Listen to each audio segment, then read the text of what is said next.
I'm Bob Sagendorf, 1320 News. You may have noticed a lovely young lady. Well, there were two today around here.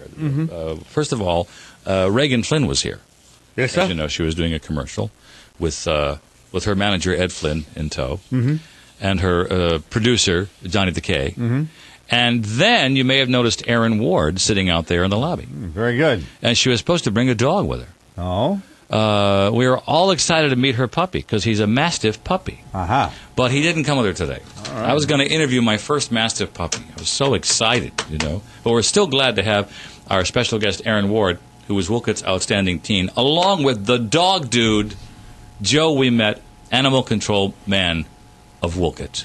How'd you get out of Wolcott again? How'd you cross the line? Tom, I actually snuck here. If Captain Angelillo finds out I'm here, I'm probably going to go back and take some harassment. But what are you going to do? He's a Yankee fan, so no one's perfect. And you're doing a good job of PR for Wolcott anyway. I'm trying, Tom. Yes. I'm trying. And I know the police chief personally. Neil? So if you need any help, you let me know. Good, I'll drop your name. I know the big man. You drop my name. And my boss is retiring, too, Don Thurkelson. Come on. Yeah, after 30, 40 years, he's finally leaving, and I wish him the best of luck. How long have you been doing this job? I started when I was 18, 1991. Yeah? Well, a long time ago. A long time ago. Yeah. Well, now you have brought with me a special guest. Once again, you guys are up to something nice for ARF, the Animal Rescue Foundation. Tom, we've been working with a lot of young ladies. Wolcott's outstanding teen, Aaron Ward, Brianna Smale, Alexa Farrell. And I'll tell you, the enthusiasm. Yeah, she was here. Alicia Talbot was here. Right. Just the enthusiasm and drive these young ladies, and just the awareness, incredible. It is wonderful. And you worked with Stacy Perone Pettit, too. Oh, Miss Connecticut 96, you bet. That's right. She's very active in your area. And she's also very pregnant at the moment. This is true. 8 months. Yeah. An August baby coming out, huh? Yeah. Good for her. She's probably loving all this hot weather right now. Oh, God. I hope she's staying cool. So, first of all, you have to know, people, that Joe shows up with stuff. Freebies. Today he shows up with a pile of Frisbees.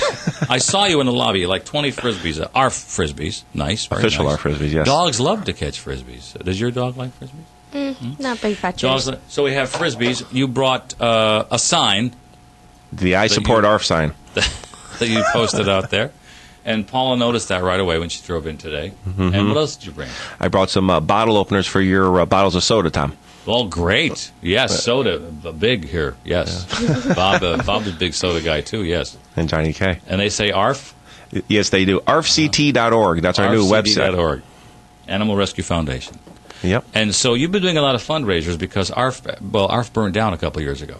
In November 2008, we had a structure fire. It started in the dog kennel and engulfed the building. The building was so old, it was really just like a tinderbox waiting to go up.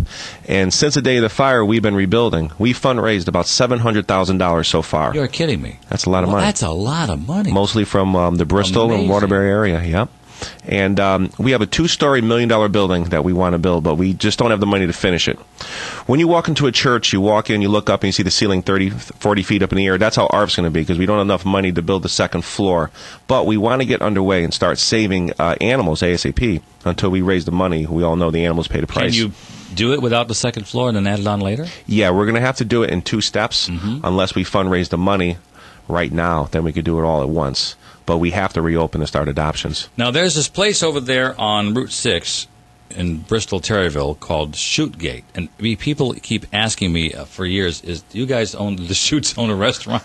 I say, no, we don't. Have nothing to do with it. But right next to that is where the ARF was and will be. That's exactly right. We're lucky to have a nice country steakhouse. All the dogs, a rumor has it, you could smell steak in the air at ARF. All the dogs sniff away. Love it. It's really true. You can, and the dogs take note of it. Yeah, absolutely. So many fundraisers going on for ARF, and you, even though you're the canine guy, the dog dude of Wolcott, Wolcott kind of edges into Bristol and Waterbury, and so as you do your job, you not only are doing your job, but you're a true animal lover. So you've been volunteering for ARF for a long time. Yeah. Well, Plymouth, Plymouth, yeah. It's regional, So when Animal Rescue Foundation opens up, our top priority is always the Bristol and Waterbury dog pounds, and then we're going to expand to Torrington and Naugatuck.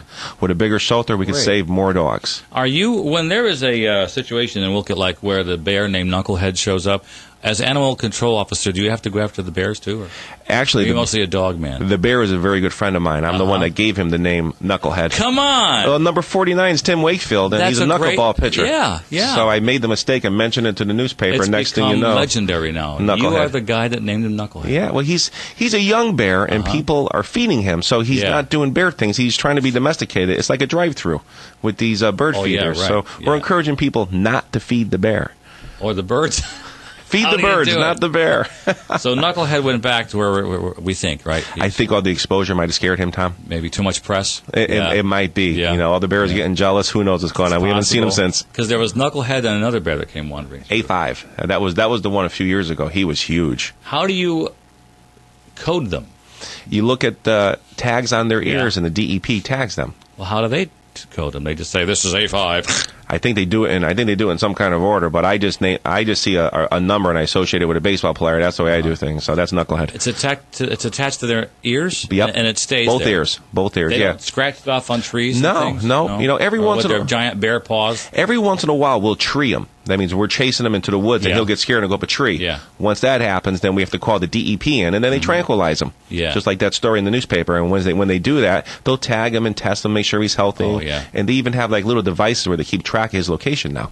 Oh, like a GPS type thing. So they know where they're going. And they do that for moose. We have moose in the state. This is what I heard. Mm-hmm. Wow! Before long, you'll be bringing moose here. Well, I hope I get more money for all these animals, Tom. Well, next time Knucklehead's around, you tell him to come down to the radio station, but only if he's on a leash. I'll see what I can do. And a muzzle. I'll get him in a bear hug and drag him down. Okay, leash and a muzzle. Then we'll talk to him.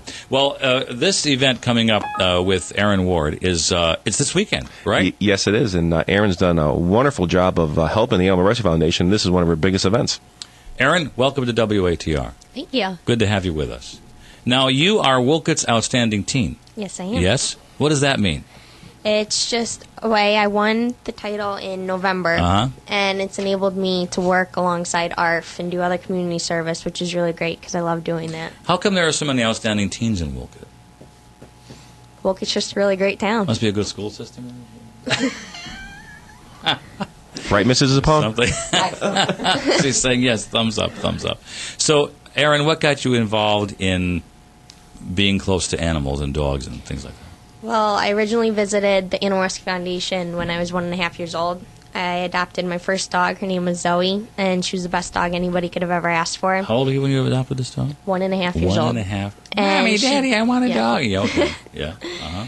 And what happened was every night she went around to all of our bedrooms to make sure that we were asleep before she went to sleep herself. Wow.